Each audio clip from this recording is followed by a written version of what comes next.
Hey, everybody, and welcome to another deep dive with us. This time, we're tackling something I know a lot of you have been wanting to get a better grasp on: narcissistic people. Right. You guys have sent in a ton of great sources, and we're going to be looking at those in depth today, including the book, Energy Vampires: How to Protect Yourself from Toxic People with Narcissistic Behaviors. Yeah, So we're going to be pulling out the key insights and giving you guys the tools to really understand this personality type. absolutely. We'll be covering a lot of ground: how narcissists are made, not born, hmm why they're often called energy vampires, the dangers of mishandling them, and most importantly, how you can heal from their impact. Right. It's a lot. But first things first, what exactly is a narcissist? Well, it goes deeper than just being selfish or vain. Yeah, We hear a lot about the triad of narcissism: inflated self-esteem, being unreceptive to criticism, and lacking empathy. yeah, those are definitely buzzwords. But there's so much more to it than that. Right, so I've always thought of it kind of like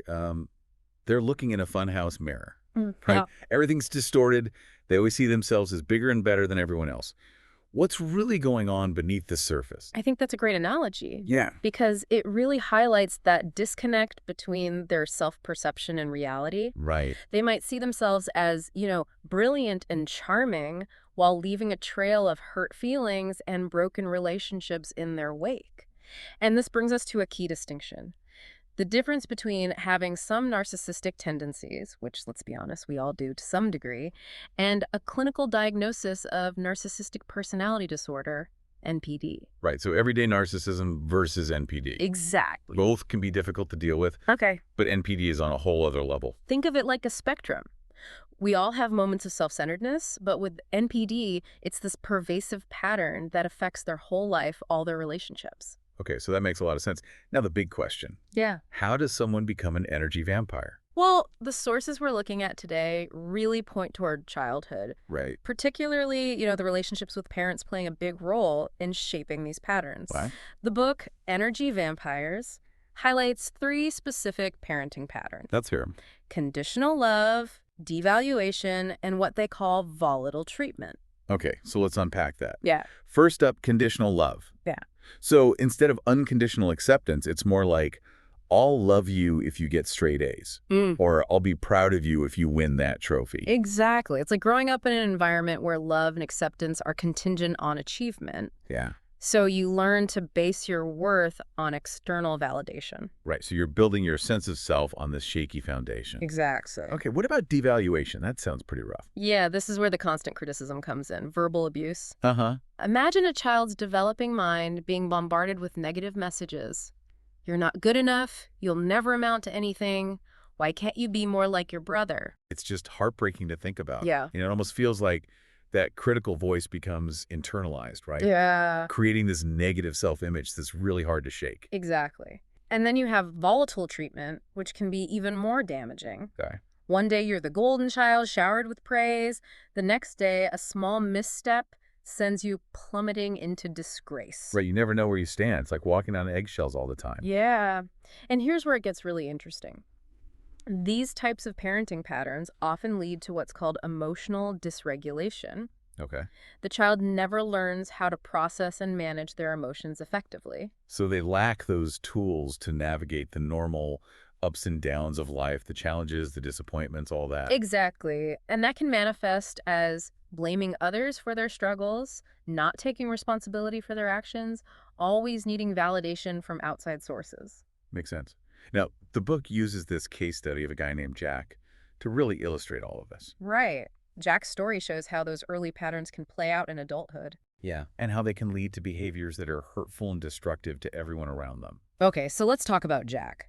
Middle child, caught between a high-achieving older brother and parents who really valued academic success. I can already see the family dynamics at play here. Oh, absolutely. And those dynamics have had a huge impact on how he sees himself. Right. So there are these great anecdotes about Jack in the book that really show his narcissistic traits in action. For example, his boss gave him some constructive feedback once, and Jack just totally lost it. Right. And that's a classic example of that hypersensitivity to criticism we talked about. Yeah. Narcissists have a very fragile ego. They can't handle any suggestion that they're anything less than perfect. So any feedback, even if it's well-intentioned, is perceived as a personal attack. Exactly. And instead of using that feedback to learn and grow, they lash out, deflect, blame others. Right. It's all about protecting that image, that sense of superiority. And speaking of lashing out, there's the other story about Jack where he had a bad day at work and came home and took it all out on his wife. Hmm. Blamed her for his mood, you know, misplaced anger, much. Well, that speaks to that lack of empathy that's so common. Okay. Narcissists have trouble understanding or even acknowledging the feelings and needs of others. They're so caught up in their own world, their own desires, that they're blind to how their actions affect those around them.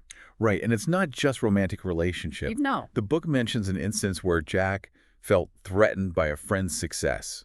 He ended up putting his friend down to make himself feel better. And that highlights how that need for validation, for feeling superior, can really damage even the closest relationships. Yeah. Narcissists are constantly comparing themselves to others. Right. Anyone who outshines them, even in a small way, triggers those feelings of inadequacy, envy.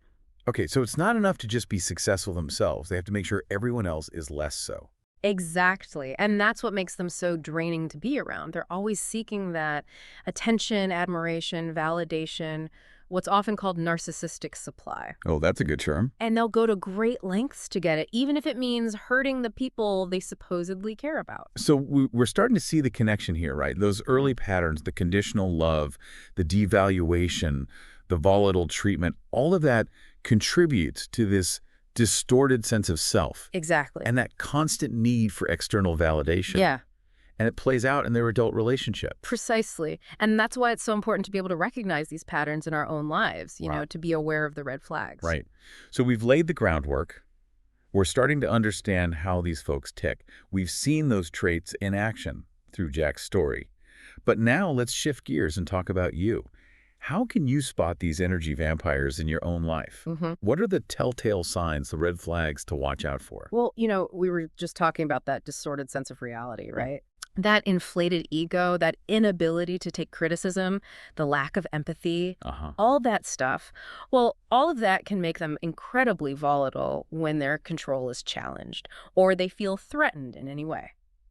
So we're talking about more than just hurt feelings here. Yeah. What happens when a narcissist doesn't get their way? Well, Energy Vampires, the book that we're looking at, talks about some pretty serious consequences of mishandling these types of personalities. I mean, we're talking domestic abuse, Grit. even the risk of violent crime. Wow, okay. So this just got real. Yeah.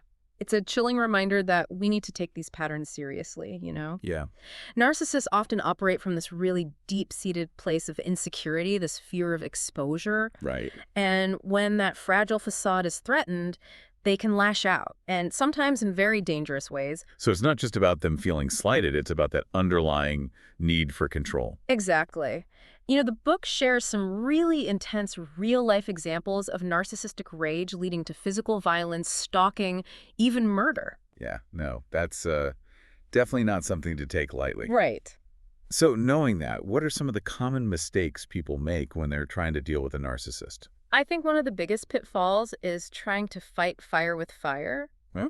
You know, getting into those big arguments, trying to expose them, calling them out on their behavior. It's really tempting. Oh, yeah, And- for sure. You want to, like, give them a taste of their own medicine. Exactly. But it almost always backfires. Right. It's like trying to reason with, I don't know, like a brick wall or something. Yeah, they're so entrenched in their own reality. Yeah. They just resist any challenge to their perception of themselves. So what's the alternative then? If confrontation's off the table, how do you deal with someone who's so good at, like, twisting the narrative, deflecting blame? The book really emphasizes staying calm, setting boundaries, not engaging in the drama. It's not about winning a battle, because you probably can't. It's about protecting yourself. That makes sense. But what about bringing other people into it? You know, sometimes it feels like you need backup. To try and, like, validate your experience or get the narcissist to see reason? Right, and that's another really common mistake, bringing other people into the conflict. Okay. Because narcissists are so skilled at what's called triangulating relationships, Hmm. turning people against each other, just creating Right, chaos. so instead of helping, you're actually giving them more ammunition. Exactly. It's better to have your own support system, for sure, Yeah. but keep the conflict contained. Don't give them that opportunity to play divide and conquer. Okay, that makes sense. So no fighting fire with fire, no bringing in reinforcements. Right. What about just, calling them out on it? Yeah. Is it ever a good idea to actually say to someone, hey, I think you might be a narcissist? It's tricky. I mean, it can feel validating to put a name to the behavior, right? Yeah. But actually accusing someone of being a narcissist rarely leads to anything positive. Yeah, I could see that going south pretty quickly. They're likely to deny it, get defensive, maybe even become more manipulative. It's not about diagnosing them. It's Well, about understanding the pattern for yourself, yeah. so that you can navigate the situation more effectively. So it's more about self-awareness Yeah, than trying to change them. exactly. Your goal is to protect yourself, minimize the harm, not get sucked into a battle of wills. Okay. So we've talked about the dangers of mishandling a narcissist and those common mistakes to avoid. Yeah. Now, for the part I think everyone's really waiting for, how do you heal from the impact of all of this? Yeah. Can you really move on, reclaim your life? Absolutely. It's definitely a journey, not a destination. But healing is possible. Okay, good. Give us some hope here. What did that journey look like? Well, I think first and foremost, it's about acceptance. Okay. Seeing them for who they really are without any illusions, without that hope that they're going to magically change. So no more wishful thinking. Yeah. No more waiting for them to have that big epiphany and suddenly become the person you hoped they could be. Exactly. It's about facing the reality of the situation and making a conscious choice to protect yourself, Right. which might mean limiting contact, setting boundaries, maybe even cutting them out of your life completely. Yeah, no more waffling, no more second guessing. Exactly. It's about deciding what's best for you and then standing firm in that decision. Okay, so acceptance, firm boundaries. What else is crucial for that healing? I think knowledge is incredibly powerful. Yeah. Educating yourself about narcissistic patterns, Yeah. it really helps you to recognize those behaviors, understand the motivations behind them, and develop strategies for responding effectively. So it's like you're getting a roadmap for navigating this really tricky terrain. You Exactly. can see where the pitfalls are and avoid them. And once you have that knowledge, you can start to, minimize contact, which is often really essential for healing. Yeah. This could mean physical distance, blocking them on social media, or just refusing to engage in conversations that are just going nowhere. Right. You just create that space to, like, grieve again. Right. Detach from their energy and reclaim your own. Yeah, exactly. And this part might be tough to hear, but the book does prepare you for the possibility of being alienated by the narcissist. Okay. They'll often try to turn other people against you. Really? Yeah, play the victim, smear your reputation. So it's almost like a preemptive strike to discredit you. Sadly, yes. They want to control the narrative, Right. make sure they come out on top, but remember, their behavior is a reflection of them, not you. Right. It's important to hold on to your own truth. Yeah, Don't let their manipulations define you.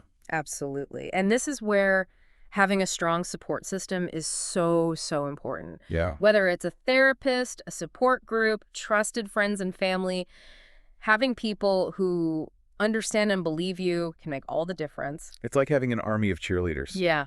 to remind you that you're not crazy. Yeah. You're not alone. And you're not to blame for any of this. I love that. And, I know this is a question that comes up a lot. What happens to the narcissist? Yeah. What happens after you break things off? Yeah. Do they ever change? Do they suffer? Well, the short answer is that they're probably not going to experience the same level of pain and self-reflection that you might. Okay. Remember, they lack empathy. Right. They have that distorted view of reality.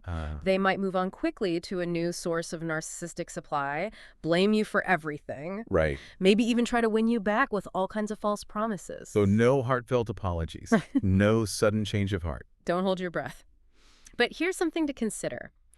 As narcissists age, they often face this kind of crisis of identity. They lose their power, their looks fade, and they might start to realize that those manipulative tactics don't work so well anymore. So karma's a boomerang. In a sense, yeah. But even then, their primary concern is probably going to be their own suffering, Right. not the pain that they've caused others. Which brings us to the million-dollar question. What does life after narcissistic abuse look like? Can you truly heal and move on? So it sounds like healing from this isn't just about moving on, it's about moving forward, rebuilding your life. Right. But how do you even begin to do that when your trust is shattered? Well, the book has some great advice for this. It really stresses self-care. Okay. Nurturing yourself physically, Yeah. emotionally, mentally. It's about finding those things that bring you joy again, rediscovering the things that make you feel alive. Right. Filling your cup back up, Yeah. replenishing all that energy that the narcissist drained. What else is important in this rebuilding phase? I think rebuilding your self-esteem is huge. Yeah. Because remember, narcissists are experts at chipping away at your confidence, making you doubt yourself. Uh-huh. So healing really involves challenging those negative beliefs, rediscovering your strengths, your talents, your value. It's like reclaiming all those parts of yourself that were uh, kind of pushed down, dismissed. Exactly. And as you start to rebuild that self-esteem, you start to set healthier boundaries. You learn to say no to things that drain you. You protect your time and energy. You surround yourself with people who really value you. So you shift from that place of like people-pleasing and self-doubt to a place of self-respect, empowerment. Exactly. And here's something interesting the book touches on. It talks a lot about the damage narcissistic parents can inflict on their children. Right. But what about the impact on the narcissists themselves later in life? Yeah, I was just thinking about that. Do they ever have like a moment of reckoning, Yeah. a glimpse of the pain they've caused? Well, it's hard to say for sure, but the book suggests that as they age, a lot of them face a crisis of identity. Okay. Their looks fade, their power diminishes, and those manipulative tactics that worked so well before, they may not work anymore. Right. They're kind of forced to confront the consequences of their choices, the relationships they've damaged. So it's not so much about genuine remorse as it is about facing the music, realizing the game's up. Exactly. And that brings us to a bigger point that I think is relevant to all of us, Okay. even those of us who haven't dealt directly with narcissists. What are the long-term consequences of, putting our needs above everyone else's, always seeking validation, control, no matter the cost? It's a good question. I mean, it's a reminder that real fulfillment doesn't come from manipulation or self-aggrandizement. Right. It comes from connection, from empathy, from genuine love. Well said. And on that note, I want to thank you for taking this deep dive with us today. It's a complicated topic, but hopefully we've shed some light on it. Yeah, definitely. I think the takeaway here is that knowledge is power. Absolutely. Now that you understand these patterns, you're better equipped to protect yourself, heal from those past wounds, and build healthier relationships. You're not in the dark anymore. Yeah. You've got the tools to navigate this and create a better future for yourself. And hey, if you're looking for more resources or support, you can always check out our website or find us on social media. We're here to help. Absolutely. Thanks for joining us on the deep dive. Until next time, keep exploring.